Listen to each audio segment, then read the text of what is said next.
Assalomu alaykum kuzatuvchilar. Men sizlarga Homeland kompaniyasidan zakaz qilgan mahsulotlarimni obzor qilib bermoqchiman. Mana birinchi zakazimga men mana bu shampunni zakaz qilganman. Qora sarimsoqli shampun. Bu men o'zim ham yosh bolali onaman, mana tug'ruqdan keyin hamma ayolda kuzatiladi soch to'kilishi. Ana shu muammolarni bartaraf qilib beradigan shampun ekan. O'zi bittada yuvilishda, bittada ishlatganingizda sezarkansiz samarasini. Oziqlantiradigan quruq bosh terilari uchun ham davolovchi xususiyatga ega, juda ham foydali shampun. Buni nam sochga 2-3 daqiqa masaj qilib qo'llasa, juda ham zo'r samara beradi.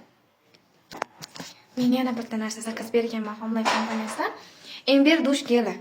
Hidi juda ham yoqimli, tanada turadi, uchib ketmaydi. Yuvinib chiqqaningizdan keyin tanangizdan shamat qilib kelib turadi. Men buni zakaz bergandim. Menga kompaniya mana bu dush gelni ham qo'shib berdi, Luvia dush geli. Buni hidi bunga qaraganda sal o'tkirroq. Menga ko'proq mana buni hidi yoqadi. Endi hamma har xil bo'ladi dedi. Kimga qanday bilmadim. Ikkala dush gelni solishtirib ko'rganda buni hidi juda ham zo'r ekan. Ember dush geli. Mana bu ham zo'r, lekin men uncha o'tkir hidlarni yoqtirmaganim uchun buni ko'proq ishlatyapman. Bu sovg'aga kelgan.